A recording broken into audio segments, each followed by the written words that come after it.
Hello Internet, it's been a while since the last video series and I'm going to try and get this thing back up online.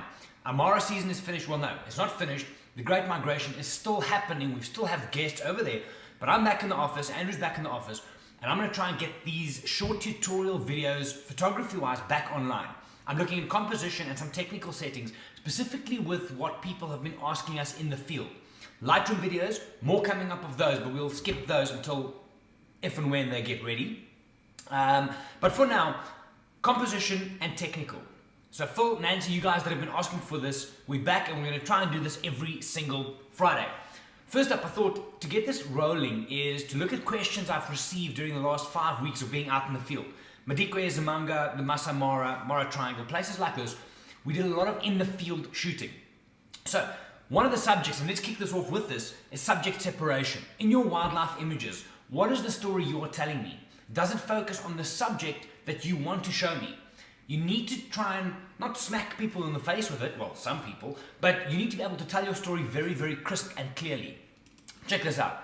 This image, for example, is great. It's a giraffe feeding on a tree in the distance. Beautiful clouds. What's the problem? You see it. There's no separation between my subject and the rest of the scene. That giraffe's head is buried in the tree. Bad. Even if someone does not speak photography, if they're not photographically literate, that is going to confuse them and it's going to take a great potential image to being average. Next one. In this scene, this, I almost said crocodile, this giraffe did pull back slightly because there's more subject separation that makes the story easier to tell. I'm not leaving any questions in my viewer's mind as to what I want them to look at.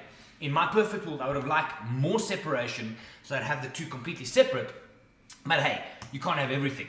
So the first one, subject separation, is if you have subjects overlapping, back to back, but if it's a side to side type thing, wait for them to move. If you can move, absolutely do it. With wildlife, we cannot always. Look at this example over here. So, hyenas, early morning, running around. There's no subject separation here. Remember, you might see the world as three-dimensional. Your camera compresses it to 2 dimensions. What happens here is I cannot see the back hyena's face enough for me to separate them in my mind. You might think it's overthinking it, but look at it. It's one subject, yes? If that back guy's head was lifted up, easier to separate them, would have made a hell of a lot more sense. A couple of shots later, they might have split up. The story is stronger, yes?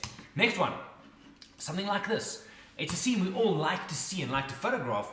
There's a lot, how many lines? There's a lot of lines in that scene. If we look at this area over here, there's 3 female lionesses, there's female lioness, that's compared to a male lioness.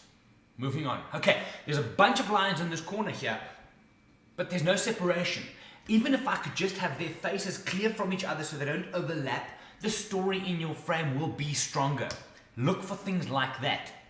Now, the first thing you can do is wait for your subjects to move apart because most of them will be moving around, or if you can, change your angle which will separate them in the frame. Alternatively, if you have subjects behind each other, you can use depth of field. Go and check out the Wildlife blog. I did a big thing on depth of field recently, and you can separate them from the background using depth of field. Example, look at this one. It is a whole bunch of zebra, but through a shallow depth of field, I'm able to separate the zebra in front from the ones in back. They fade off, leaving my subject separated and cleaning up my story. If all of those zebra were in focus, would not have worked. Another example here, same. These scenes in the Mara can be chaotic. 50 vultures all on a carcass. In this case, the 2 guys in front are separated from the ones in the back through use of a shallow depth of field. Use it, play with it. It will make your images stronger, guaranteed.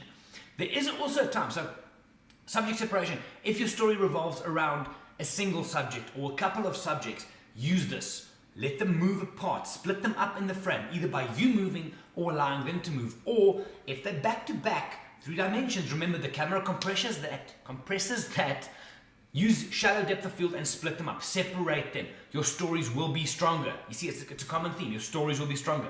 That's what we do, we are visual storytellers. Remembering though also now, flip it around, you don't always have to have subject separation. In a scene like this, thousands of wildebeest just ran across the river, it's going to be stupid of me to try and wait for subject separation in this frame. This is not the point. The story now is not revolving around a single wildebeest, but about the group as a whole. Right, so there you have it, subject separation. First idea, if you have any questions, drop them in the comment, either on YouTube or head over to the Wild Eye blog, and we will get back to you. If you have any topics you would like for us to look at, drop them on the comments and we will try and look at those in future weeks. So again, the idea is to do these videos, short compositions, technical settings, every Friday. I'm going to start throwing Lightroom back into the mix as well. Subject separation. When you head out next time, give it a bash, see how it works. I'll see you next time. My name is Jerry. This is the Wild Eye Photo Chat blog. Have a good one.